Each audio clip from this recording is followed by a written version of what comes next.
just about a year when the groomer brought him to me and said, I want to show you something.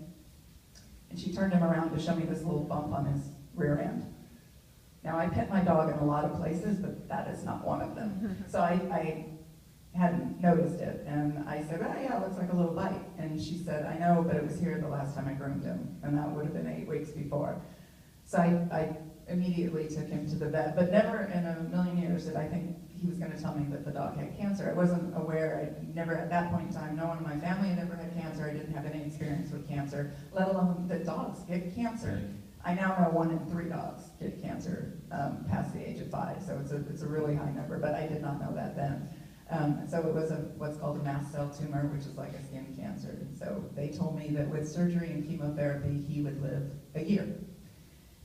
But again, tired of restarting my life, I decided we were going to fight it, and I did. And the dog did live, and he was done and through treatment. He was in treatment for about a year, and we were going back for checkups about every, first it was like monthly, then it was every 3 months, then it was every 6 months.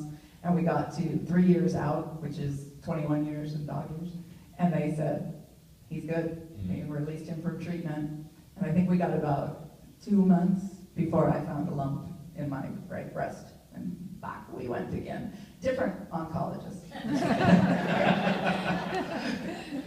So, obviously, you're now in, and you just also, if memory serves me correctly, you had also just opened up your own law practice at the same time. Right. So, do I need to read you your CV? So, yeah, I opened my own law practice in January of 2008, and I got diagnosed in December of 2008. So you had all these amazing things. You'd fallen in love, you had this dog, and you nursed the dog through cancer. Suddenly you get cancer too. And the diagnosis was not a great one. Right. What made you, number one, decide to start putting it out there on the internet, writing a blog about this? And number two, how are you able to cope with the disease that you have, the writing about it, and then the responding to the people on your very popular blog at the same time? What skills did you have to use to be that kind of human, basically? There's a lot of steroids they can do when you're in chemo. Well, when that was a lot of questions in one. Yeah, so I'm gonna sit down. Injection compounded question.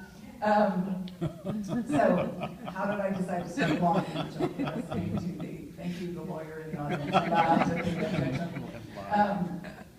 When I got diagnosed, when I got my highly suspicious of malignancy phone call, it was about a little bit before 4 o'clock on December 23rd.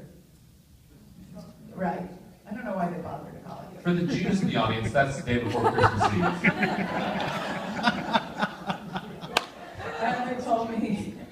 And they told me to get in and get the lump removed immediately. Don't even bother with a biopsy. Go to a surgeon right away and call him tomorrow, which, as Todd has pointed out, was Christmas Eve, which turned out to be impossible. You can't reach a surgeon on Christmas Eve. Not even a Jewish one. I was going to let you have that joke. So by the time I finally got in to see a surgeon, I was going back to UCLA, and it was like January 9th or something. So I opted not to tell my family about my highly suspicious of malignancy because my family has a long history of pretty bad Christmases and terrible stuff happening to us, deaths, accidents, illnesses. Notice the plural on all of those things. So I opted not to tell them so that we could have one, at least maybe semi-good Christmas. So by the time I got my official diagnosis, I had a lot of catching up to do to tell everybody what was going on. So as we were driving to UCLA, my boyfriend Chris, I'm talking on the phone and telling everybody, and I'm repeating the same thing over and over and over again. And finally he said, you know what you should do? You should set up a blog, and you could just tell your story on the blog, and then people who want to know what's going on can just check in on the blog, and you don't have to talk about it all the time. You don't have to repeat the same story, and most importantly, you didn't have to hear the same story over and over again, which is a fair point. The problem was I didn't know anything about blogging. I read one blog. Is it still going, Todd? Oh, mine? Yes. No, it's easier just to tweet. Right. I'm not, that way I can say in 140 words that I think life is terrible. Or send only 140 characters. Right. Yeah. So while I was in my, literally while I was in my MRI, Chris was outside setting up the blog for me. And then I had to learn how to blog. And the other thing that happened on that drive into UCLA was I am like the people who tell me they can't read my book because they can't read a book when the dog dies. I'm that way too. I can't read a book, I can't watch a cartoon, I can't, if I think the dog's gonna get hurt or die or anything. It's really why I wanted that title to the book. So as we were driving into UCLA, I looked at Chris and I said, you know, it would be the great irony of my life if the dog lived, but I didn't. Chris didn't think that was funny either. And he said, the dog lived and you will too. And he looked at me for not that long, but it's okay, it's LA traffic. Right. What's going on?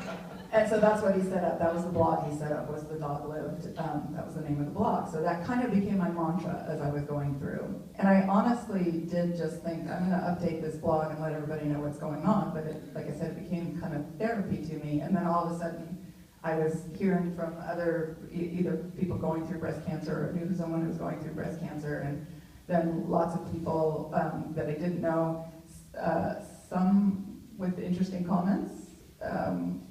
Apparently garlic cures cancer.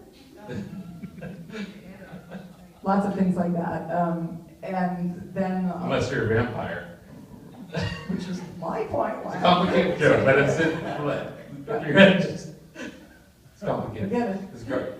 Yeah, so now I forgot another like 4.5 points to your question. So that's why I started blogging. Right. Then people started following it. I was not terribly aware. I mean, I guess one of the great things of going through cancer is you're kind of pretty centrally focused. Right. And so I wasn't really worried about, one, no one makes fun of a cancer patient. No one's mean to a cancer patient, well, a few people.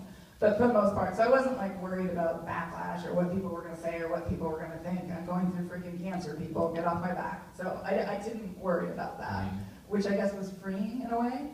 And I had decided very early on when I got the diagnosis, and you mentioned it was not a particularly good one. There isn't such a thing as a good cancer diagnosis, but mine was triple negative breast cancer, which is a particularly aggressive form of breast cancer. And so they had told me that if I didn't do chemo, there was a 30% chance it would come back and kill me. So in my oncologist's words, I was the poster child for chemotherapy. Yay me. So I did it, and I knew that's what I was going to have to do. So I knew it was surgery. I knew I was going through 2 kinds of chemotherapy for 3 months and then 36 rounds of radiation. So I just said, okay, I can do 2 things this year. I can keep my law practice going, in other words, keep a roof over my head and food on my plate, and I can fight cancer. That's it. That's all I can do. Which turned out to be great training for deciding I was going to write a book, because I had to do the same thing, and then I just said, okay, I can keep practicing law and I can write a book. And then that became, I can keep practicing law and I can promote a book. And then that became, I can keep practicing law and promote a book and write another book. Don't ask me about promoting 2 and writing 2, and I can't think that far ahead. But